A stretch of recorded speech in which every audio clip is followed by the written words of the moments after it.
സംശുവൻ ഷാവ്യാവയെ തിരിച്ചറിഞ്ഞിരിക്കുകയാണ്. ഷാവ്യാവ് ഈ അവസ്ഥയിലായതിന്റെ കാരണക്കാരൻ അവനാണെന്ന കുറ്റബോധമാണവന്. ഷാവ്യാവയെ അവന്റെ അടുത്തേക്ക് തന്നെ തിരിച്ചു കൊണ്ടുവരുമെന്ന് ചെറുപ്പത്തിൽ കൊടുത്ത വാക്ക് അവൻ പാലിച്ചില്ലല്ലോ. ഇങ്ങനെയൊക്കെ ആലോചിച്ച് സങ്കടപ്പെട്ടിരുന്ന സമയത്ത് ഹൗളിംഗ് രാജാവ് അവന്റെ അടുത്ത് വന്നു. രാജാവ് അവനോട് പറഞ്ഞു, ഇതെല്ലാം എന്റെ തെറ്റാണ്. ആ സമയത്ത് നീയൊരു കൊച്ചുകുട്ടിയായിരുന്നു. നീ ഷാവ്യാവയെ കൊണ്ടുവരാൻ പോയിരുന്നെങ്കിൽ തന്നെ ജേഡ് പർവ്വതത്തിലെ അമ്മ മഹാറാണി അവളെ നിന്റെ ഒപ്പം വിടില്ലായിരുന്നു. ഷാവ്യാവയ്ക്ക് നിന്നെ മനസ്സിലാവും. പക്ഷേ ഇതെല്ലാം കേട്ടിട്ടും സംശുവാന്റെ സങ്കടം മാറുന്നില്ല. അവൻ പറഞ്ഞു, ഷാവ്യാവു ചെറുപ്പത്തിൽ എത്ര കഴിവുള്ള കുട്ടിയായിരുന്നു.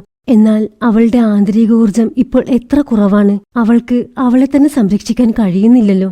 അവളുടെ ആന്തരിക ഊർജം ഇത്രയും കുറയണമെങ്കിൽ അവൾ എന്തൊക്കെ അനുഭവിച്ചിട്ടുണ്ടാവണം. അവൾ എന്നെ 70 വർഷങ്ങൾ ജേഡ് പർവ്വതത്തിൽ കാത്തിരുന്നു. എന്നിട്ടും ഞാൻ അവളെ കൂട്ടിക്കൊണ്ടുവരാൻ പോയില്ല. അവൾ ഈ ദാഹാൻ ലോകത്ത് കഷ്ടതകൾ സഹിച്ച് അലഞ്ഞു തിരിഞ്ഞു നടന്നപ്പോഴും ഞാൻ അവൾക്ക് വേണ്ടി ഒന്നും ചെയ്തില്ല. അവൾ എന്നെ അറിയാത്തതുപോലെ നടിക്കുന്നതും അതുകൊണ്ടാവാം. ഷാവ്യാവോ നിന്നെ മനസ്സിൽ സ്വീകരിച്ചു കഴിഞ്ഞില്ലേ എന്ന് രാജാവ് അവനോട് ചോദിച്ചു. അവൻ പറഞ്ഞു, ശരിയാണ്, അവൾ എന്നെ 2 തവണ രക്ഷിച്ചു. അവളിപ്പോൾ എങ്ങനെ തന്നെയാണെങ്കിലും അവളെന്റെ ഷാവ്യാവ് തന്നെയാണ്. അടുത്ത ദിവസം രാവിലെ ഷാവ്യാവ് മുറിക്ക് പുറത്തിറങ്ങി. അവിടെ തുഷാൻജിങ് അവളെ കാത്തു നിൽക്കുന്നുണ്ട്. നോക്കിയപ്പോൾ അവൾ കഴിഞ്ഞ ദിവസം രാജാവിനോട് ആവശ്യപ്പെട്ടതുപോലെ ഒരു കുന്നോളം പണം അവളുടെ മുറിക്ക് പുറത്ത് കൂട്ടിവെച്ചിട്ടുണ്ട്. അത്രയും പണം കിട്ടുവാണെങ്കിൽ അതിനു മുകളിൽ കിടന്നുരുണ്ടു നോക്കണം എന്നായിരുന്നു അവൾ രാജാവിനോട് പറഞ്ഞിരുന്നത്. അവൾ ഉടനെ അത്രയും സ്വർണത്തിനു മുകളിൽ കിടന്നുരുണ്ടു. അത് കഴിഞ്ഞ് തുഷാൻജിങ് ഷാവ്യാവയെയും കൊണ്ട് ആ കൊട്ടാരം ചുറ്റിക്കാണാനിറങ്ങി. ഷാവ്യാവോ ചെറുപ്പത്തിൽ അവൾ താമസിച്ചിരുന്ന കൊട്ടാരത്തിനകത്തെ വീട്ടിനു മുന്നിലെത്തി. ചെറുപ്പത്തിൽ അവൾ അവിടുത്തെ കുളത്തിൽ കളിച്ചുകൊണ്ടിരുന്നതും ആ സമയത്ത് അമ്മ അവൾക്ക് പഴങ്ങൾ കൊണ്ടുകൊടുത്തതും അവൾക്ക് ഓർമ്മ വന്നു. ഷാവ്യാവയുടെ മുഖത്തെ വിഷമം കണ്ട് നിനക്കെന്തുപറ്റി എന്ന് തുഷാൻജിങ് ചോദിച്ചു. നല്ല ചൂടല്ലേ, കഴിക്കാൻ കുറച്ച് പഴങ്ങൾ കിട്ടിയിരുന്നെങ്കിൽ നന്നായിരുന്നുവല്ലേ എന്നവൾ ചോദിച്ചു. അത് കേട്ടതും തുഷാൻജിങ് അവൾക്കായി പഴങ്ങൾ കൊണ്ടുവരാൻ പോയി. ആ സമയത്താണ് നിയാൻ അതുവഴി വരുന്നത്. നിയാനിപ്പോഴും അത് അവളുടെ ചേച്ചി ഷാവ്യാവോ ആണെന്ന് അറിഞ്ഞിട്ടില്ല. നീ എന്താ ഇവിടെ എന്നവൾ ചോദിച്ചു. ഞാൻ എനിക്കെന്താ ഇവിടെ ഇരുന്നൂടെ എന്ന് ഷാവ്യാവോ ചോദിച്ചു. ഇതെന്റെ വീടാണ്, നിന്നെ പുല്ലവർക്ക് വന്നിരിക്കാനുള്ള സ്ഥലമല്ല. ഇവനെ പിടിച്ച് എന്റെ മുറിയിലേക്ക് കൊണ്ടുവാ എന്ന് നിയാൻ അവളുടെ സേവകരോട് പറഞ്ഞു.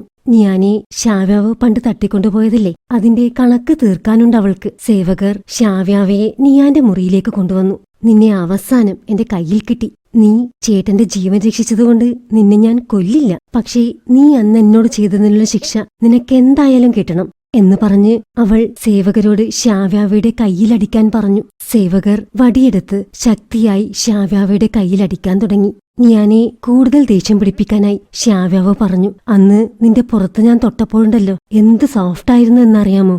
നിന്റെ അടുത്ത് വരുമ്പോൾ നല്ല സുഗന്ധമാണ്. ഇത് കേട്ടതും അതിലൊരു വേലക്കാരി അവളുടെ ചെരുപ്പെടുത്ത് ഷാവ്യാവയുടെ വായിൽ തിരികെ കയറ്റി. ഞാൻ കൂടുതൽ ശക്തിയായി ഷാവ്യാവയെ അടിക്കാൻ വേലക്കാരികളോട് പറഞ്ഞു. ഈ സമയത്ത് ഷാങ്ലു ചെൻറോങ്ങിലെ പട്ടാള ക്യാമ്പിലാണുള്ളത്. പെട്ടെന്ന് അവന്റെ കൈ വേദനിക്കാൻ തുടങ്ങി. പക്ഷേ അവനൊന്നും ചെയ്യാൻ കഴിയില്ലല്ലോ. കഴിഞ്ഞ തവണ ഷാവ്യാവോ അവനെ പറഞ്ഞു വിട്ടതല്ലേ. ഈ തുഷാൻജിങ്ങിനെ ഒന്നിനും കൊള്ളില്ല എന്നവൻ മനസ്സിൽ പറഞ്ഞു. ആ സമയത്ത് തുഷാൻജിങ് നിയാന്റെ മുറിയുടെ മുന്നിലൂടെ ഷാവ്യാവയ്ക്കുള്ള പഴങ്ങളുമായി പോവുകയായിരുന്നു. ആ സമയത്ത് അവൻ നിയാൻ പറയുന്നത് കേട്ടു. അവനുടനെ ഓടി ആ മുറിക്കകത്തേക്ക് പോവാൻ ശ്രമിച്ചു. പക്ഷേ കാവൽക്കാർ അവനെ തടഞ്ഞു. അതിലൊരു പട്ടാളക്കാരൻ തുഷാൻജിങ് അകത്തേക്ക് കടക്കാൻ ശ്രമിച്ച കാര്യം പറയാൻ രാജാവിനടുത്തേക്ക് പോയി. ഈ സമയത്ത് അവിടെ നടക്കുന്ന ബഹളങ്ങളെല്ലാം കേട്ട് നിയാന്റെ അമ്മ അവിടെ വന്നു. ഷാവ്യാവോ തലയേർത്തി നോക്കിയപ്പോൾ അവളുടെ അമ്മ മുന്നിൽ നിൽക്കുന്നു. യഥാർത്ഥത്തിൽ അത് രാജാവിന്റെ പങ്കാളി ജിങ്ങാനാണ്. അവർക്ക് ഭാര്യയുടെ സ്ഥാനമുണ്ട്, എന്നാൽ ഭാര്യയല്ല. പക്ഷേ ഷാവ്യാവോ അതവളുടെ അമ്മ തന്നെയാണെന്നാണ് കരുതിയത്. അവൾ അമ്മയെന്ന് വിളിച്ച് എഴഞ്ഞുപോയി അവരുടെ ഉടുപ്പിൽ പിടിച്ചു വലിച്ചു. അമ്മ എന്തിനാണ് എന്നെ വിട്ടിട്ട് പോയത് എന്നവൾ ചോദിച്ചു. പക്ഷേ അവൾ പറയുന്നത് ആർക്കും മനസ്സിലാവുന്നില്ല. അവളുടെ വായിൽ ചെരുപ്പ് തിരികെ കയറ്റിയിരിക്കുകയല്ലേ. അത് കണ്ടുകൊണ്ടാണ് രാജാവും സംശുവാനും അവിടെ കൂടി വരുന്നത്. സംശുവാൻ ഓടി വന്ന് ഷാവ്യാവയെ കെട്ടിപ്പിടിച്ചു. ഷാവ്യാവോ, അത് നിന്റെ അമ്മയല്ല. ഷാവ്യാവോ, ഞാൻ പറയുന്നത് കേൾക്ക്. മോളെ, അമ്മയെ മുറിയിലേക്ക് കൂട്ടിക്കൊണ്ടുപോ എന്ന് അതിനിടയിൽ രാജാവ് നിയാനോട് പറഞ്ഞു. ഉടനെ നിയാൻ അമ്മയെയും കൊണ്ട് അവിടെ നിന്ന് പോയി. അമ്മ പോകുന്നത് കണ്ട് ഷാവ്യാവയുടെ കരച്ചിൽ ഒന്നുകൂടെ ഒച്ചത്തിലായി. സംശുവാനുടനെ അവളുടെ വായിൽ തിരികെ കയറ്റിയിരുന്ന ചെരുപ്പെടുത്ത് നിലത്തെറിഞ്ഞു. അത് ചെറിയമ്മയല്ല എന്നവൻ പറഞ്ഞു. ചേട്ടാ, അതെന്റെ അമ്മ തന്നെയാണ്. അമ്മ എന്തുകൊണ്ടാണ് എന്നെ വിട്ടുപോയതെന്ന് എനിക്ക് അമ്മയോട് ചോദിക്കണം. ഞാൻ നല്ല കുട്ടി അല്ലാത്തതുകൊണ്ടാണോ? അമ്മ തിരിച്ചു വരുമെങ്കിൽ ഞാൻ നല്ല കുട്ടി ആയിക്കോളാം എന്ന് അമ്മയോടൊന്ന് പറയൂ. ഇത് കേട്ട് സംശുവാൻ പറഞ്ഞു, ഞാൻ നിന്റെ ചേട്ടൻ തന്നെയാണ്. പക്ഷേ അത് നിന്റെ അമ്മയല്ല. നിന്റെ അമ്മ യുദ്ധത്തിൽ മരിച്ചു. അത് നിയാന്റെ അമ്മയാണ്. അവരെ കണ്ടാൽ നിന്റെ അമ്മയെപ്പോലെ തന്നെ ഇരിക്കും. ഇതൊന്നും കേട്ടിട്ടും ശാവ്യാവിക്ക് സമാധാനമാവുന്നില്ല. അമ്മ തിരിച്ചു വരുമെന്ന് എനിക്ക് ഉറപ്പു തന്നതല്ലേ, പിന്നെ എന്തുകൊണ്ടാണ് അമ്മ തിരിച്ചു വരാതിരുന്നത്? ഞാൻ അമ്മയെ കുറ്റപ്പെടുത്തുമല്ല, പക്ഷേ എനിക്കറിയണം അമ്മ എന്തുകൊണ്ടാണ് തിരിച്ചു വരാതിരുന്നതെന്ന്. ഇതും പറഞ്ഞ് അവൾ ഉറക്കെ കരഞ്ഞു. ഇത് കേട്ട് സഹിക്കാൻ കഴിയാതെ സംശുവാൻ അവളെ കെട്ടിപ്പിടിച്ചു. കുറച്ചു കഴിഞ്ഞു രാജാവും സംശുവാനും ചേർന്ന് ഒരു വിധത്തിൽ ശാവ്യാവിയെ സമാധാനപ്പെടുത്തി ഒരു വൈദ്യനെ കൊണ്ടുവന്ന് അവളുടെ മുറിവുകളെല്ലാം വെച്ചുകെട്ടി. അത് കഴിഞ്ഞ് സംശുവാൻ അവളുടെ അടുത്ത് വന്നിരുന്നു. എന്നിട്ട് പറഞ്ഞു, ശാവ്യാവോ, നീ എന്നെ ചേട്ടാന്ന് വിളിച്ചു കഴിഞ്ഞു. ഇനി ഇല്ല എന്ന് പറയാൻ കഴിയില്ല. ശാവ്യാവോ, ഞാൻ സംശുവാനാണ്. സംശുവാൻ ചേട്ടാ, ഞാൻ തിരിച്ചു വന്നു എന്ന് ശാവ്യാവോ പറഞ്ഞു. അത് കേട്ട് സംശുവാൻ ശാവ്യാവിയെ രാജാവിന് മുന്നിലേക്ക് കൊണ്ടുവന്നു. ഞാൻ എന്തു പറയുമെന്ന് നോക്കാനല്ലേ നീ നേരത്തെ നിയാനെ ഇത്രയും ദേഷ്യം പിടിപ്പിച്ചത്? ഇപ്പോഴെന്താ നീ ഒന്നും മിണ്ടാത്തത് എന്ന് രാജാവ് അവളോട് ചോദിച്ചു. ഉടനെ ശാവ്യാവോ അച്ഛനെ വണങ്ങി. രാജാവ് അവളെ പിടിച്ചെഴുന്നേൽപ്പിച്ചു. എന്നിട്ട് പറഞ്ഞു, ഞാൻ നിന്നെ കണ്ടെത്തിയാൽ നിന്നോട് എന്തു പറയുമെന്നാണ് ഞാൻ ഇത്രയും കാലം ആലോചിച്ചുകൊണ്ടിരുന്നത്.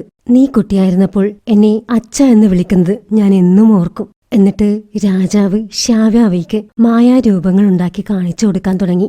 അവളുടെ ചെറുപ്പത്തിൽ അവളെ സന്തോഷിപ്പിക്കാനായി രാജാവ് എന്നും ഇങ്ങനെ മായാരൂപങ്ങൾ ഉണ്ടാക്കി കാണിച്ചു കൊടുക്കുമായിരുന്നു. ഇത് കണ്ടതും ശാവ്യാവിയുടെ കണ്ണുകൾ നിറഞ്ഞൊഴുകാൻ തുടങ്ങി. അവൾ പറഞ്ഞു, അവർ പറഞ്ഞത് അച്ഛൻ എന്നെ ഉപേക്ഷിച്ചു എന്നാണ്. അച്ഛൻ എന്തുകൊണ്ടാണ് എന്നെ കൂട്ടാൻ ജേഡ് പർവ്വതത്തിലേക്ക് വരാതിരുന്നത്? എന്റെ സഹോദരന്മാർ ഇവിടെ എനിക്കെതിരെ തിരിഞ്ഞിരിക്കുകയായിരുന്നു. ഇവിടെ ഒരുപാട് പ്രശ്നങ്ങൾ നടന്നു. നീ ഇവിടെ നിന്നാൽ നിനക്കും അത് ആപത്താണെന്ന് ഞാൻ ഭയന്നു. അതുകൊണ്ടാണ് ഞാൻ നിന്നെ അമ്മ റാണിയുടെ അടുത്തേക്ക് അയച്ചത്. ഇവിടുത്തെ പ്രശ്നങ്ങളെല്ലാം കഴിഞ്ഞതിനു ശേഷം നിന്നെ കൂട്ടിക്കൊണ്ടുവരാമെന്നാണ് ഞാൻ കരുതിയത്. പക്ഷേ നീ ജേഡ് പർവ്വതം വിട്ട് പോയി കളയുമെന്ന് ഞാൻ കരുതിയിരുന്നില്ല. ഇല്ലെങ്കിൽ ഞാൻ നിന്നെ ഇവിടെ എന്റെ കൂടെ തന്നെ നിർത്തുമായിരുന്നു. അപ്പോൾ അങ്ങിപ്പോഴും എന്റെ അച്ഛനാണോ എന്നവൾ ചോദിച്ചു. അതെ, നീ എന്നെ അങ്ങനെ വിളിച്ചില്ലെങ്കിലും ഞാൻ എപ്പോഴും നിന്റെ അച്ഛനായിരിക്കും എന്ന് രാജാവ് പറഞ്ഞു. ഇത് കേട്ടതും അച്ഛ എന്ന് വിളിച്ച് ശാവ്യാവ് രാജാവിനെ കെട്ടിപ്പിടിച്ചു. രാജാവ് പറഞ്ഞു, എന്നോട് ക്ഷമിക്കണം. എപ്പോഴും സന്തോഷമായിരിക്കാൻ ആഗ്രഹിച്ചിരുന്ന എന്റെ മകളെ എനിക്ക് നഷ്ടപ്പെട്ടു. ഇതെല്ലാം കണ്ടുകൊണ്ട് തൂഷാൻജിങ് അവരുടെ അടുത്ത് തന്നെ നിൽക്കുന്നുണ്ട്. തൂഷാൻജിങ്ങിന് കാര്യങ്ങളെല്ലാം മനസ്സിലായി. രാജാവ് തൂഷാൻജിങ്ങിനെ ഗൗരവത്തോടെ നോക്കി. എന്നിട്ട് ചോദിച്ചു, നിന്റെയും ഫെങ്ഫെങ് യീങ്ങിന്റെയും വിവാഹം ഉറപ്പിച്ചിരിക്കുകയല്ലേ? ഞാൻ കേട്ടത് ശരിയാണോ എന്ന് രാജാവ് ഗൗരവത്തിൽ ചോദിച്ചു. ശരിയാണ് എന്ന് തൂഷാൻജിങ് വിറച്ചുകൊണ്ട് പറഞ്ഞു. രാജാവ് അവനെ തന്നെ നോക്കി നിൽക്കുകയാണ്. പിന്നെ നീ എന്തുകൊണ്ടാണ് എന്റെ മകളുടെ കൂടെ ചുറ്റിത്തിരിയുന്നത് എന്ന ഭാവത്തിൽ. ഇത് കണ്ട് അച്ഛാ എന്ന് ശാവ്യാവ് വിളിച്ചു. അവളുടെ ശബ്ദം കേട്ടതും രാജാവിന്റെ മുഖത്ത് വീണ്ടും വാത്സല്യം നിറഞ്ഞു. ഞാൻ നിന്റെ അമ്മയുടെ വീട്ടിലാണ് കഴിയുന്നത്. നിനക്ക് അങ്ങോട്ട് മാറണമെങ്കിൽ വേലക്കാരോട് ഞാനത് വൃത്തിയാക്കാൻ പറയാം. ഞാൻ എന്റെ പഴയ വീട്ടിലേക്ക് തന്നെ മാറാം. ഞാൻ സംശുവാൻ ചേട്ടന്റെ വീട്ടിൽ തന്നെ കഴിയാം. എനിക്ക് ചേട്ടനോട് സംസാരിക്കാലോ എന്നവൾ പറഞ്ഞു. ഇത് കേട്ട് രാജാവ് ഗൗരവത്തിൽ സംശുവാനെ നോക്കി. അല്ല, നീ എന്റെ കൂടെ കഴിയുന്നതിൽ എനിക്ക് സന്തോഷമേയുള്ളൂ. പക്ഷേ നീ പഴയ രൂപത്തിലേക്ക് മാറിക്കഴിഞ്ഞാൽ പിന്നെ എന്റെ കൂടെ കഴിയുന്നത് ഉചിതമായിരിക്കുമോ എന്ന് വിക്കി രാജാവിനെ നോക്കിക്കൊണ്ട് സംശുവാൻ അവളോട് ചോദിച്ചു. അവസാനം രാജാവ് അവളെ സംശുവാന്റെ വീട്ടിൽ തന്നെ കഴിയാൻ സമ്മതിച്ചു. സംശുവാനും തൂഷാൻജിങ്ങും കൂടെ അവളെ സംശുവാന്റെ വീട്ടിലേക്ക് തന്നെ തിരിച്ചു കൊണ്ടുവന്നു. അവൾക്കുള്ള ഭക്ഷണം എടുത്തുവെച്ച് സാങ് അവളെ കാത്തു നിൽക്കുന്നുണ്ട്. ചെറുപ്പത്തിൽ ശാവ്യാവയുടെ പരിചാരകനായിരുന്നു സാങ്. എന്നാൽ ശാവ്യാവയെ ചിങ്ഷയിൽ വെച്ച് കണ്ടിട്ട് തിരിച്ചറിയാത്തതിൽ സാങ്ങിന് നല്ല കുറ്റബോധമുണ്ട്. അത് കണ്ട് ശാവ്യാവ് പറഞ്ഞു, നിനക്കതിനുള്ള ശിക്ഷ ഞാൻ തരുന്നുണ്ട്. എനിക്ക് നിറയെ മൾബറി വൈൻ നീ ഉണ്ടാക്കി തരണം. ഇത് കേട്ട് സന്തോഷത്തോടെ ശാവ്യാവയെ വണങ്ങി സാങ് അവിടെ നിന്നും പോയി. അതിനുശേഷം ശാവ്യാവോ ഭക്ഷണം കഴിക്കാനായി സ്പൂൺ കയ്യിലെടുക്കാൻ ശ്രമിച്ചു. എന്നാൽ അവളുടെ 2 കൈയും മുറിഞ്ഞിരിക്കുകയാണല്ലോ. അവൾക്ക് സ്പൂൺ എടുക്കാൻ കഴിയുന്നില്ല. ഇത് കണ്ട് സംശുവാനും തൂഷാൻജിങ്ങും ഒരുമിച്ച് അവൾക്ക് ഭക്ഷണം എടുത്തു കൊടുക്കാൻ തുടങ്ങി. ശാവ്യാവോ സംശുവാൻ കൊടുത്ത ഭക്ഷണം കഴിച്ചു. ഈ സമയം ഹാവ്ലിംഗ് രാജാവ് ജേഡ് പർവ്വതത്തിലേക്കും ഷിയാൻ രാജ്യത്തിലേക്കും ചില സന്ദേശങ്ങൾ അയച്ചു. എന്നിട്ട് അദ്ദേഹം കയ്യിലുണ്ടായിരുന്ന മോതിരം നോക്കി പറഞ്ഞു, നമ്മുടെ മകൾ തിരിച്ചു വന്നു. അവളെന്നെ അച്ഛ എന്ന് വിളിച്ചു. രാത്രിയായി. ശാവ്യാവയും തൂഷാൻജിങ്ങും സംസാരിച്ചുകൊണ്ടിരിക്കുകയാണ്. ഞാനിനി നിന്നെ എന്താണ് വിളിക്കേണ്ടത് എന്ന് തൂഷാൻജിങ് അവളോട് ചോദിച്ചു. അവൾ പറഞ്ഞു, എന്റെ അച്ഛൻ ഹാവ്ലിങ്ങിന്റെ രാജാവാണ്. അമ്മ രാജ്ഞിയാണ്. എന്റെ ശരിക്കുമുള്ള പേര് ഹാവ്ലിങ് ജിയാവോ എന്നാണ്. എന്റെ അച്ഛനും അമ്മയും എന്നെ ശാവ്യാവ് എന്നാണ് വിളിക്കുന്നത്. പക്ഷേ നീ എന്നെ ഷാവ്ലു എന്ന് തന്നെ വിളിച്ചാൽ മതി. ആ സമയത്താണ് സംശുവാൻ അവൾക്കിഷ്ടപ്പെട്ട മൾബറി വൈനുമായി അവിടേക്ക് വരുന്നത്. അവൻ അവളോട് പറഞ്ഞു, ഇവിടെ ഇപ്പോൾ നമ്മൾ 3 പേർ മാത്രമേയുള്ളൂ. ജേഡ് പർവ്വതത്തിൽ നിന്നും പോയതിനു ശേഷം എന്താണ് ശരിക്കും സംഭവിച്ചത്? നിനക്ക് അതിനെക്കുറിച്ച് സംസാരിക്കാൻ ബുദ്ധിമുട്ടുണ്ടെങ്കിൽ വേണ്ട. എപ്പോഴായാലും ഞാനിതിനെക്കുറിച്ച് സംസാരിച്ചല്ലേ പറ്റൂ. ഞാൻ ഒരു തവണ ഉണ്ടായ കാര്യങ്ങൾ പറയാം. ചേട്ടൻ തന്നെ അത് അച്ഛനോടും മുത്തശ്ശനോടും പറയണം. അതിനുശേഷം അവൾ നടന്ന കാര്യങ്ങൾ പറയാൻ തുടങ്ങി. ഞാൻ ജേഡ് പർവ്വതത്തിൽ നിന്നും 2 വേലക്കാരികളെയും കൂട്ടിയിറങ്ങി. വൂഷൻ പർവ്വതത്തിൽ അച്ഛനെ കാണാനായിരുന്നു ഞാൻ അവിടെ നിന്നും ഇറങ്ങിയത്. യാത്രക്കിടയിൽ വേലക്കാരികൾ തമ്മിൽ സംസാരിക്കുന്നത് അവൾ കേട്ടു. ഹാവ്ലിംഗ് രാജാവും ഇവളുടെ അമ്മയും തമ്മിൽ പിരിഞ്ഞു കഴിഞ്ഞതല്ലേ. ഇവളിപ്പോൾ ഹാവ്ലിംഗിന്റെ രാജകുമാരിയൊന്നുമല്ല. പിന്നെന്തിനാണ് ഇവളിപ്പോൾ തിരിച്ച് ഭൂഷൻ പർവ്വതത്തിലേക്ക് പോകുന്നത്? അപ്പോൾ മറ്റേ വേലക്കാരി പറഞ്ഞു, ഞാൻ കേട്ടത് ഇവളുടെ അമ്മയ്ക്ക് മറ്റൊരാളുമായി രഹസ്യബന്ധമുണ്ടായിരുന്നുവെന്നാണ്. അതറിഞ്ഞതുകൊണ്ടാണ് രാജാവ് അവരെ ഉപേക്ഷിച്ചത്.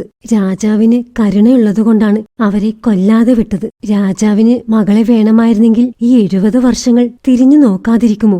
കുഞ്ഞു ഷാവാവോ ഇതെല്ലാം കേട്ടു.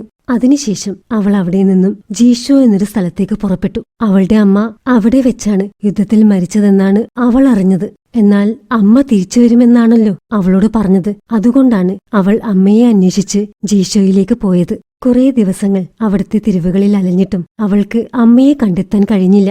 ഒരു ദിവസം അവിടെ തെരുവിൽ വീണ് കടന്ന് ഭക്ഷണമെടുത്ത് കഴിക്കുകയായിരുന്നു ഷ്യാവ്യാവോ. ആ സമയത്ത് അവിടെ കുറേ ആളുകൾ കൂടിയിരിക്കുന്നത് അവൾ കണ്ടു. നോക്കിയപ്പോൾ അവളുടെ ചിത്രം അവിടെയെല്ലാം ഒട്ടിച്ചു വെച്ചിട്ടുണ്ട്. ഷ്യാവ്യാവയെ കണ്ടെത്തി കൊടുക്കുന്നവർക്ക് വലിയ പ്രതിഫലം കൊടുക്കുമെന്നാണ് അതിൽ പറഞ്ഞിരിക്കുന്നത്. ഷ്യാവ്യാവയെ തിരിച്ചറിയുന്നതിനായി നെറ്റിയിലുള്ള പാടിനെക്കുറിച്ചും അതിൽ പറഞ്ഞിട്ടുണ്ട്. അത് വായിക്കുന്നവരുടെ കൂട്ടത്തിൽ ഒരു ഭൂതവും ഉണ്ടായിരുന്നു. ദൈവിക ശക്തിയുള്ള ആ കുട്ടിയെ തിന്നാൽ അവന് നല്ല ശക്തി കിട്ടും. അവൻ തിരിഞ്ഞു നോക്കിയപ്പോൾ അവൻ ഷ്യാവ്യാവയെ കണ്ടു. ഭൂതത്തെ കണ്ടതും ഷ്യാവ്യാവ് തിരിഞ്ഞോടി. എന്നിട്ട് വഴിയിൽ വെച്ച് കുറച്ച് മണ്ണെടുത്ത് നെറ്റിയിൽ തേച്ച് അവളുടെ പാട മറച്ചു. അതിനുശേഷം അവിടെ ഭിക്ഷയ്ക്കിരുന്ന കുറെ കുട്ടികളുടെ ഇടയിൽ അവൾ പോയിരുന്നു. അപ്പോഴേക്കും ഭൂതവും ആ കുട്ടികളുടെ അടുത്തെത്തി ഓരോരുത്തരുടെയും നെറ്റി പരിശോധിക്കാൻ തുടങ്ങി.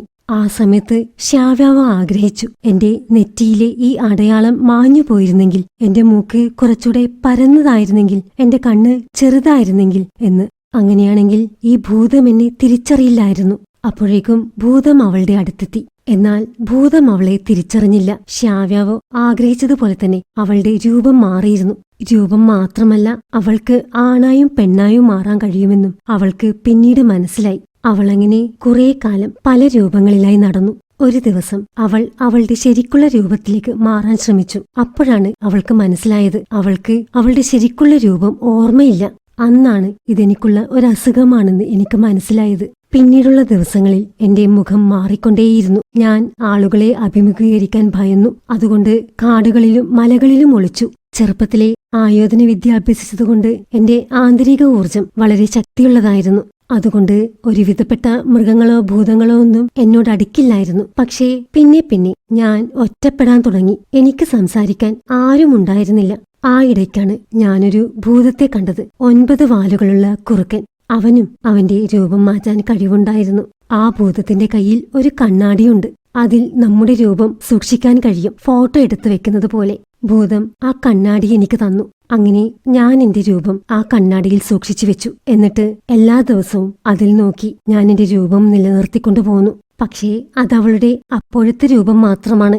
ചെറുപ്പത്തിലുള്ള അവളുടെ രൂപം അവൾക്കിപ്പോഴും ഓർമ്മയില്ല. ആ ഭൂതം എന്നെ ഒരുപാട് കാര്യങ്ങൾ പഠിപ്പിച്ചു. അവസാനം ഭൂതം എന്നെ അവന്റെ ഗുഹയിലേക്ക് കൊണ്ടുപോയി. അവിടെ എത്തിയപ്പോഴാണ് ഞാൻ ചതിക്കപ്പെട്ടു എന്ന് മനസ്സിലായത്. ആ ഭൂതം എന്നെ തടവിലാക്കി. എന്തിനാണ് എന്നെ തടവറയിലാക്കിയത് എന്നവൾ ചോദിച്ചു. നിന്റെ അമ്മ എന്റെ ആത്മസുഹൃത്തിനെ കൊന്നു. മാത്രമല്ല എന്റെ ഒരു വാലും അവർ മുറിച്ചെടുത്തു. എനിക്ക് പ്രതികാരം ചെയ്യാൻ നിന്റെ അമ്മ ഇപ്പോൾ ജീവിച്ചിരിപ്പില്ല. അതുകൊണ്ട് ഞാൻ നിന്നോട് കണക്ക് തീർക്കും. അങ്ങനെ ആ ഭൂതം ദേഷ്യം തീർക്കാൻ ഷ്യാവ്യാവയെ പല വിധത്തിൽ ഉപദ്രവിച്ചു. എന്റെ ആത്മീയ ഊർജത്തെ രക്തത്തിലേക്കൊഴുക്കി അവളെ ഭക്ഷണമാക്കുമ്പോൾ ആ ഊർജം അവന് ലഭിക്കും. അതിനുവേണ്ടിയാണ് അവനങ്ങനെ ചെയ്തത്. പലപ്പോഴും അവനവളെ ചാട്ടവാറുകൊണ്ടടിക്കും. അങ്ങനെ 30 വർഷങ്ങൾ കഴിഞ്ഞു. അവസാനം ഒരു ദിവസം അവളെ ഭക്ഷണമാക്കാൻ അവൻ തീരുമാനിച്ചു. എന്നാൽ ഈ 30 വർഷങ്ങൾ ഷ്യാവ്യാവോ ആ ഭൂതമറിയാതെ ഒരു വിഷമുണ്ടാക്കുകയായിരുന്നു. അവൾ ആ വിഷമുപയോഗിച്ച് ആ ഭൂതത്തെ കൊന്നു. എന്നിട്ടവനെ തീയിട്ട് നശിപ്പിച്ചു. ആ ഭൂതത്തിന്റെ വാൽ പണ്ട് ഷ്യാവ്യാവയുടെ അമ്മ മുറിച്ചെടുത്തിരുന്നല്ലോ. ആ വാലാണ് ചെറുപ്പത്തിൽ അവൾ സംശുവാന് കൊടുത്തത്. ഇത് കേട്ടതും സംശുവാൻ ദേഷ്യം കൊണ്ട് ആ വാൾ ദൂരേക്ക് എറിഞ്ഞു കളഞ്ഞു. ഉടനെ ശ്യാവാവു ആ വാളെടുത്ത് തുഷാൻജിങ്ങിന്റെ കയ്യിൽ കൊടുത്തു. ഈ വാൾ തടസ്സങ്ങൾ നീക്കാൻ വളരെ നല്ലതാണ്. ചേട്ടന്റെ ദേഷ്യം തണുക്കുന്നത് വരെ നീ ഇത് കയ്യിൽ സൂക്ഷിക്കണം എന്നവൾ പറഞ്ഞു. അത് കേട്ട് തുഷാൻജിങ് അതെടുത്ത് കയ്യിൽ വെച്ചു. തുഷാൻജിങ്ങിന്റെ കുടുംബവും 9 വാലുകളുള്ള കുറുക്കന്മാരുടെ കുടുംബമാണ്. പക്ഷേ അവർ ദേവന്മാരാണെന്ന് മാത്രം. അതുകൊണ്ട് സംശുവാൻ അവനോട് ചോദിച്ചു, ശ്യാവ്യാവയ്ക്ക് എന്തസുഖമാണുള്ളതെന്ന് നിനക്കറിയാമോ? അവൾക്ക് എന്തുകൊണ്ടാണ് അവളുടെ പഴയ രൂപം തിരിച്ചു കിട്ടാത്തത്? ഞാൻ ഇന്നുവരെ ഇങ്ങനെയൊരു അസുഖത്തെക്കുറിച്ച് കേട്ടിട്ടില്ല എന്ന് തുഷാൻജിങ് പറഞ്ഞു. അത് കഴിഞ്ഞ് ശ്യാവ്യാവ് പറഞ്ഞ എല്ലാ കാര്യങ്ങളും തുഷാൻജിങ് രാജാവിനെ അറിയിച്ചു. രാജാവ് ഉടനെ ശ്യാവ്യാവയുടെ അടുത്തെത്തി അവളോട് പറഞ്ഞു, നിനക്കുള്ളത് ഒരസുഖമല്ല, നിന്റെ ഉള്ളിൽ അപൂർവമായൊരായുധമാണുള്ളത്. ആ ആയുധം കയ്യിലുള്ളവർക്ക് അവരുടെ രൂപം മാറ്റാൻ സാധിക്കും. അച്ഛാ, എന്നാൽ ആ ആയുധം പുറത്തെടുക്കാമോ? എനിക്കെന്റെ പഴയ രൂപം തിരിച്ചു കിട്ടുമല്ലോ. എനിക്ക് ആ ആയുധം പുറത്തെടുക്കാൻ കഴിയില്ല, പക്ഷേ ഞാൻ നിന്നെ പഴയ രൂപത്തിലേക്ക് മാറാൻ സഹായിക്കാം. അത് കഴിഞ്ഞ് അവൾ അച്ഛനോട് പറഞ്ഞു, അച്ഛാ, എനിക്ക് അച്ഛന്റെ മകളായിരിക്കാൻ ഇഷ്ടമാണ്. പക്ഷേ എനിക്ക് ഹാളിങ്ങിന്റെ രാജകുമാരി ആവണ്ട. രാജകുമാരിയായാൽ ഇങ്ങനെ ഫ്രീ ആയി നടക്കാനൊന്നും പറ്റില്ല. പെരുമാറുന്ന രീതികളൊക്കെ മാറ്റണം. അതുമാത്രമല്ല, കുടുംബങ്ങൾ തമ്മിൽ നല്ല ബന്ധമുണ്ടാവാനായി ഞാൻ വിവാഹവും കഴിക്കേണ്ടി വരും. അതുകൊണ്ട് എനിക്ക് രാജകുമാരി ആവണ്ടച്ചാ. ശരി ശരി, നമുക്കിതിനെക്കുറിച്ച് പിന്നീട് സംസാരിക്കാം. അത് കഴിഞ്ഞ് ശ്യാവ്യാവ് തുഷാൻജിങ്ങിനടുത്തേക്ക് വന്നു. രാജാവിനോട് അത്രയും നേരം സംസാരിച്ച കാര്യങ്ങളെല്ലാം അവൾ തുഷാൻജിങ്ങിനോട് പറഞ്ഞു. അതെല്ലാം കേട്ടുകഴിഞ്ഞ് തുഷാൻജിങ് ശ്യാവ്യാവോട് പറഞ്ഞു, ശ്യാവ്യു, എനിക്ക് പോവാനുള്ള സമയമായി. നിന്റെ അച്ഛനും ചേട്ടനും നിന്നെ നന്നായി നോക്കുന്നുണ്ട്. നീ ഇവിടെ സന്തോഷവതിയാണ്. അതുകൊണ്ട് ഞാൻ പോയി ചെയ്യാനുള്ള കാര്യങ്ങളെല്ലാം ചെയ്തു തീർത്തിട്ട് വരാം. ശരി എന്ന് ശ്യാവ്യാവ് പറഞ്ഞു. നീ എനിക്ക് തന്ന വാക്കോർമ്മയുണ്ടല്ലോ, 15 വർഷങ്ങൾ നീ ആരെയും സ്നേഹിക്കരുത്. ശരി, ഞാൻ നിനക്കായി കാത്തിരിക്കും എന്ന് ശ്യാവ്യാവ് പറഞ്ഞു. രാത്രിയായി. ശ്യാവ്യാവ് ഒറ്റയ്ക്കിരിക്കുന്നത് കണ്ട് സംശുവാൻ അവളുടെ അടുത്ത് വന്ന് ചോദിച്ചു, തുഷാൻജിങ് പോയതുകൊണ്ട് നീ വിഷമിച്ചിരിക്കുകയാണോ? ഏയ്, അങ്ങനെയൊന്നുമില്ല എന്നവൾ പറഞ്ഞു. നിനക്ക് അവന്റെ കൂട്ട് വലിയ ഇഷ്ടമാണെന്നാണല്ലോ ഞാൻ കരുതിയത് എന്ന് സംശുവാൻ അവളോട് പറഞ്ഞു. എനിക്കവന്റെ കൂട്ട് ഇഷ്ടമാണ്. പക്ഷേ ഈ ലോകത്ത് ആരും എല്ലാ കാലവും ഒപ്പമുണ്ടാവില്ലെന്ന് എനിക്കറിയാം. എന്തിന്, എന്റെ അമ്മ പോലും എന്നെ വിട്ടുപോയി. സംശുവാന് അവളുടെ മനസ്സ് മനസ്സിലാവും. ഒരുപാട് വേർപിരിയലുകളിലൂടെ അവർ കടന്നുപോയിട്ടുണ്ട്. അതിന്റെ ഹൃദയവേദന അവനും അറിയാം. അപ്പോൾ ശ്യാവ്യാവ് പറഞ്ഞു, നമ്മൾ എത്ര സന്തോഷമായിരിക്കുമ്പോഴും ഇതെല്ലാം എപ്പോൾ വേണമെങ്കിലും നഷ്ടപ്പെട്ടു പോയേക്കാമെന്നൊരു തോന്നൽ എപ്പോഴുമുണ്ട്. ചേട്ടൻ അങ്ങനെ തോന്നാറുണ്ടോ? ഞാൻ മാത്രമാണ് അങ്ങനെ ചിന്തിച്ചിരുന്നതെന്നാണ് ഞാൻ കരുതിയത്. പക്ഷേ ഇപ്പോൾ നീ തിരിച്ചു വന്നല്ലോ, ഇനി ഞാൻ ഒറ്റയ്ക്കല്ല എന്ന് സംശുവാൻ പറഞ്ഞു. ശ്യാവ്യാവ് ഇങ്ങനെ ചിന്തിക്കാൻ കാരണമുണ്ട്. അവൾ ഹാവ്ലിംഗ് രാജാവിന്റെ മകളല്ലെന്ന് ആ വേലക്കാരികൾ മാത്രമല്ല അവളോട് പറഞ്ഞിട്ടുള്ളത്. ആ 9 വാലുകളുള്ള ഭൂതവും പലപ്പോഴും അവളോട് ഇത് പറയുമായിരുന്നു. അവൾ പറഞ്ഞു, ആ ഭൂതം എന്നോട് പറഞ്ഞത് എന്റെ അമ്മയ്ക്ക് ചീച്ചനുമായി ഒരു അവിഹിത ബന്ധമുണ്ടായിരുന്നു എന്നാണ്. എന്റെ അച്ഛൻ ഹാവ്ലിംഗ് രാജാവല്ല, ചീച്ചനാണ്. ഇത് കേട്ട് സംശുവാൻ അവളോട് ചോദിച്ചു, നിനക്ക് ഒരു ഭൂതം പറയുന്നതാണോ വിശ്വാസം? നിന്റെ അമ്മ സ്വന്തം കൈകൾ കൊണ്ടാണ് ചീച്ചനിനെ വധിച്ചത്. മാത്രമല്ല, നിന്റെ അച്ഛൻ കുശാഗ്രബുദ്ധിയുള്ള ഒരാളാണ്. നീ അദ്ദേഹത്തിന്റെ മകളല്ലെങ്കിൽ അദ്ദേഹത്തിന് മനസ്സിലാവാതിരിക്കുമോ? അത് കേട്ടപ്പോൾ അത് ശരിയാണല്ലോ എന്ന് ശ്യാവ്യാവയ്ക്കും തോന്നി. കൊട്ടാരത്തിലെ അവളുടെ മുറി അച്ഛൻ ഇപ്പോഴും പഴയതുപോലെ തന്നെ സൂക്ഷിച്ചിട്ടുണ്ട്. അവളുടെ സാധനങ്ങളെല്ലാം ഇപ്പോഴും അവിടെ തന്നെയുണ്ട്. ഞാൻ എന്റെ അച്ഛന്റെ മകൾ തന്നെയാണ് എന്നവൾ സന്തോഷത്തോടെ പറഞ്ഞു. ഇനി ആരെങ്കിലും നിന്നോടിങ്ങനത്തെ ഇല്ലാ കഥകൾ പറയുകയാണെങ്കിൽ എന്നോട് വന്ന് പറയണം. അവരെ ഞാൻ കൈകാര്യം ചെയ്തോളാം എന്ന് സംശുവാൻ അവളോട് പറഞ്ഞു. കുറച്ചു കഴിഞ്ഞ് സംശുവാൻ മുറിയിലേക്ക് തിരിച്ചു വന്നു. അവൻ ശ്യാവ്യാവ് പറഞ്ഞത് തന്നെ ആലോചിക്കുകയാണ്. അവൻ ശ്യാവ്യാവയുടെ അസുഖത്തെക്കുറിച്ച് രാജാവിനോട് സംസാരിച്ചത് അവൻ ഓർത്തു. ശ്യാവ്യാവയുടെ ശരീരത്തിനകത്ത് ആ അപൂർവ ആയുധം ആരാണ് സ്ഥാപിച്ചത് എന്നവൻ ചോദിച്ചിരുന്നു. പക്ഷേ രാജാവ് അതിന് മറുപടി പറഞ്ഞില്ല. ആ സമയത്ത് രാജാവ് അദ്ദേഹത്തിന്റെ കയ്യിലുള്ള മോതിരത്തിലേക്ക് നോക്കി നിൽക്കുകയായിരുന്നു. അത് ഓർമ്മ വന്നപ്പോൾ സംശുവാന് മനസ്സിലായി, ശ്യാവ്യാവയുടെ ശരീരത്തിനകത്ത് ആ ആയുധം സ്ഥാപിച്ചത് അവളുടെ അമ്മ തന്നെയാണെന്ന് അവന് മനസ്സിലായി. അവൻ മനസ്സിൽ പറഞ്ഞു, ശ്യാവ്യാവയുടെ അച്ഛൻ ആര് തന്നെയാണെങ്കിലും അവൾ എന്റെ സഹോദരി തന്നെയാണ്. ഞാൻ എന്ത് ചെയ്തിട്ടാണെങ്കിലും അവളെ സംരക്ഷിക്കും. ഈ സമയം ഞാൻ അച്ഛന്റെ അടുത്തെത്തി. അച്ഛൻ വെൻഷാവ്ലിനെ ശിക്ഷിച്ചില്ലെന്ന് മാത്രമല്ല, അവനെ ആ കൊട്ടാരമെല്ലാം ചുറ്റിക്കാണിക കൂടി ചെയ്തു എന്നറിഞ്ഞാണ് അവൾ വരുന്നത്. അവൾ രാജാവിന്റെ അടുത്തിരുന്ന് കൊഞ്ചിക്കൊണ്ട് പറഞ്ഞു, അച്ഛാ, ആ ഷാലിയു എന്നെ അവഹേളിച്ചു. അവനെന്റെ കയ്യിൽ കയറി പിടിച്ചു. അവനെ ശിക്ഷിക്കണം. അവന്റെ മനസ്സിൽ നിന്നോട് ദോഷം ചെയ്യണമെന്നില്ല. അതുകൊണ്ട് നീ അത് കാര്യമാക്കണ്ട. കുറച്ചു ദിവസങ്ങൾ കഴിഞ്ഞാൽ ഞാനിവിടെ ഒരു പ്രഖ്യാപനം നടത്തുന്നുണ്ട്. അതുകൂടെ കഴിഞ്ഞാൽ നിന്റെ മനസ്സിൽ അവനോട് ഒരു ദേഷ്യവും ഉണ്ടാവില്ല. എന്ത് പ്രഖ്യാപനം? അതെന്തായാലും ഇപ്പോൾ പറയാൻ പറ്റില്ല. എന്നാലും എന്തായാലും അതൊരു നല്ല വാർത്തയാണ്. അത് കഴിഞ്ഞ് ഞാൻ പുറത്തിറങ്ങി. അച്ഛൻ പറഞ്ഞത് തന്നെ ആലോചിക്കുകയാണവൾ. അവൾ ഹൈത്താങ്ങിനോട് പറഞ്ഞു, അച്ഛൻ കുറച്ചു ദിവസം കഴിഞ്ഞ് ഒരു പ്രഖ്യാപനം നടത്താൻ പോവുകയാണെന്ന്. അത് കഴിഞ്ഞാൽ എനിക്കവനോട് ഒരു ദേഷ്യവും ഉണ്ടാവില്ലെന്നാണ് അച്ഛൻ പറയുന്നത്. ദൈവമേ, ഇനി എന്റെയും അവന്റെയും വിവാഹം നടത്താനാണോ അച്ഛന്റെ ഉദ്ദേശം? എന്റെ അമ്മ ഒരു സാധാരണക്കാരിയായിരുന്നു. എന്നിട്ടും അച്ഛൻ അമ്മയെ വിവാഹം കഴിച്ചില്ലേ? ഒരു വൈദ്യനെ കൊണ്ടെന്നെ കെട്ടിക്കാനാണോ അച്ഛൻ നോക്കുന്നത്? അവൾക്ക് പേടിയായി. അവൾ നേരെ ശ്യാവ്യാവയുടെ അടുത്ത് വന്നു. ഇതാര്? രാജകുമാരിയോ? രാജകുമാരി എന്താ ഈ വഴിയൊക്കെ എന്ന് ശ്യാവ്യാവ അവളെ കണ്ട് ചോദിച്ചു. ഞാനാണെങ്കിൽ ദേഷ്യം കൊണ്ട് വിറയ്ക്കുകയാണ്. ഞാൻ നിന്നെ ഒരിക്കലും വിവാഹം കഴിക്കില്ല. നീ എന്നെ വിവാഹം കഴിച്ചാൽ ഞാൻ നിന്നോട് എല്ലാ ദിവസവും വഴക്കുണ്ടാക്കി നിന്നെ ഞാൻ ടോർച്ചർ ചെയ്യും. ഞാൻ നിന്നെ വിവാഹം കഴിക്കുന്നതിനെക്കുറിച്ച് ഒരിക്കലും ആലോചിച്ചിട്ടില്ല എന്ന് ശ്യാവ്യാവ അവളോട് പറഞ്ഞു. അത് കേട്ടപ്പോൾ അവൾക്ക് കുറച്ച് ഈഗോ ഹേർട്ടായി. അവൾ പറഞ്ഞു, പക്ഷേ ഞാൻ ഹൗളിങ്ങിന്റെ രാജകുമാരിയാണ്. നീയൊരു രാജകുമാരി ആയതുകൊണ്ടാണ് ഞാൻ നിന്നെ വിവാഹം കഴിക്കാൻ തയ്യാറല്ലാത്തത് എന്ന് ശ്യാവ്യാവ പറഞ്ഞു. അങ്ങനെയാണെങ്കിൽ അച്ഛൻ നമ്മുടെ വിവാഹം നടത്തരുത്. അതിനുവേണ്ട കാര്യങ്ങളെല്ലാം നീ ചെയ്യണം. നീ എനിക്ക് സത്യം ചെയ്തു തരണം. ഞാൻ സത്യം ചെയ്യുന്നു, രാജാവ് ഒരിക്കലും നമ്മുടെ വിവാഹം നടത്തില്ല. അങ്ങനെ ഉണ്ടായാൽ എനിക്ക് ദാരുണമായ അന്ത്യം സംഭവിക്കും. പോരെ? ശരി, തൽക്കാലം ഞാൻ നിന്നെ വിശ്വസിക്കാം എന്നവൾ പറഞ്ഞു. കുറച്ചു കഴിഞ്ഞ് സംശുവാൻ ഹൗളിംഗ് രാജാവിനെ കാണാനെത്തി. ഞാൻ ഷിയാനിലേക്ക് തിരിച്ചു പോവുകയാണ് എന്നവൻ രാജാവിനോട് പറഞ്ഞു. അത് കേട്ട് രാജാവ് അവനോട് പറഞ്ഞു, നിന്റെ ആന്തരിക ശക്തി ഇനിയും വർദ്ധിപ്പിക്കേണ്ടതുണ്ട്. അത് മാത്രമല്ല, നിന്റെ ചെറിയച്ഛന്മാർ എത്രയോ കാലങ്ങളായി ഷിയാനിന്റെ രാജകാര്യങ്ങൾ നോക്കി വരികയാണ്. അവർക്കാണ് അതിൽ കൂടുതൽ പരിചയം. നിനക്ക് ഇപ്പോഴും ഷിയാനിലേക്ക് തിരിച്ചു പോകാനുള്ള സമയമായിട്ടില്ല. അതെനിക്കറിയാം. പക്ഷേ ഞാൻ ഇനിയും കാത്തിരുന്നുകൂടാ. എനിക്ക് തിരിച്ചുപോയി ഷിയാൻ പിടിച്ചെടുക്കണം. എന്നാലേ ഞാൻ സ്നേഹിക്കുന്നവരെ എനിക്ക് സംരക്ഷിക്കാൻ കഴിയൂ. അത് കഴിഞ്ഞ് സംശുവാൻ ശ്യാവ്യാവയുടെ അടുത്തെത്തി. ഞാൻ ഷിയാനിലേക്ക് തിരിച്ചു പോവുകയാണ് എന്നവൻ പറഞ്ഞു. അത് നല്ലതാണ്. എപ്പോഴായാലും തിരിച്ചു പോവേണ്ടതല്ലേ എന്ന് ശ്യാവ്യാവ് മറുപടി പറഞ്ഞു. എന്നോടൊപ്പം നീ വരില്ലേ? നമുക്ക് രണ്ടുപേർക്കും നമ്മൾ മാത്രമല്ലേ ഉള്ളൂ. ഞാനിനി എന്റെ യാത്ര ഒറ്റയ്ക്ക് തുടരില്ല എന്ന് സംശുവാൻ പറഞ്ഞു. അത് കേട്ട് ശ്യാവ്യാവ് അവനോടൊപ്പം പോവാമെന്ന് സമ്മതിച്ചു. അത് കഴിഞ്ഞ് സംശുവാൻ അവന്റെ മുറിയിലേക്ക് പോവാനിറങ്ങി. ആ സമയത്ത് ശ്യാവ്യാവ് സംശുവാൻ ചെറുപ്പത്തിൽ കടന്നുപോയിട്ടുള്ള അനുഭവങ്ങളെക്കുറിച്ചെല്ലാം ഓർത്തു. അവന്റെ മാതാപിതാക്കളും മുത്തശ്ശിയും മരിച്ചതും അവൻ ഷിയാൻ വിട്ട് ഓടിപ്പോയതുമെല്ലാം അതെല്ലാം ഓർമ്മ വന്നതും ശ്യാവ്യാവ് സംശുവാനോട് പറഞ്ഞു, ചേട്ടാ, ഞാൻ ഹൗളിങ്ങിന്റെ രാജകുമാരിയാവാൻ തീരുമാനിച്ചു. ഞാൻ രാജകുമാരിയായാൽ ഈ രാജ്യത്തിന്റെ ശക്തി എന്റെ പിറകിലുണ്ട്. ആരെങ്കിലും എന്നെ ഒന്ന് തൊടുന്നതിനു മുമ്പ് അവർ 2 വട്ടം ആലോചിക്കും. നീ ഇത് എനിക്ക് വേണ്ടിയല്ലേ ചെയ്യുന്നത്? ഞാൻ ഷിയാനിലേക്ക് തിരിച്ചു പോകുമ്പോൾ എന്റെ കൂടെ ഒരു ശക്തിയായി നിൽക്കാനല്ലേ നീ ഇത് തീരുമാനിച്ചത് എന്ന് ചോദിച്ച് സംശുവാൻ അവളെ കെട്ടിപ്പിടിച്ചു. എന്നിട്ടവൻ മനസ്സിൽ പറഞ്ഞു, മുത്തശ്ശി, അച്ഛ, അമ്മേ, ചെറിയമ്മേ, ശ്യാവ്യാവയെ തിരിച്ച് എന്റെ അടുത്ത് എത്തിച്ചതിൽ ഞാൻ നിങ്ങളോട് നന്ദി പറയുന്നു. എന്റെ സഹോദരിയെ ഞാനിനി എന്നും സംരക്ഷിക്കും. ചേട്ടന്റെ ആഗ്രഹങ്ങളെല്ലാം നിറവേറ്റാൻ ഞാൻ കൂടെ നിൽക്കും എന്ന് ശ്യാവ്യാവയും മനസ്സിൽ പറഞ്ഞു. അങ്ങനെ അടുത്ത ദിവസം സംശുവാനും ശ്യാവ്യാവയും കൂടി രാജാവിന്റെ അടുത്ത് പോയി അവരുടെ തീരുമാനം അറിയിച്ചു.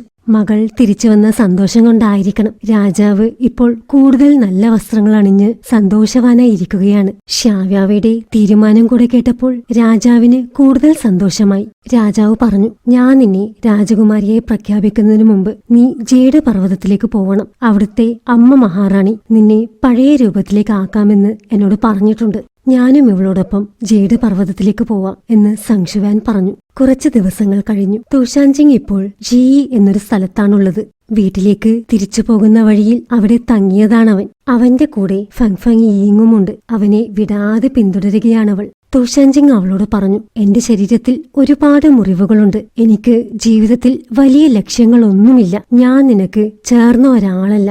അതുകൊണ്ട് ഞാൻ നമ്മൾ തമ്മിലുള്ള വിവാഹത്തിൽ നിന്നും പിന്മാറാൻ പോവുകയാണ്. യീങ് കണ്ണീരോടെയാണ് ഇത് കേട്ടത്. ആ സമയത്താണ് സംശുവാനും ശ്യാവ്യാവയും ജിയിലെത്തുന്നത്.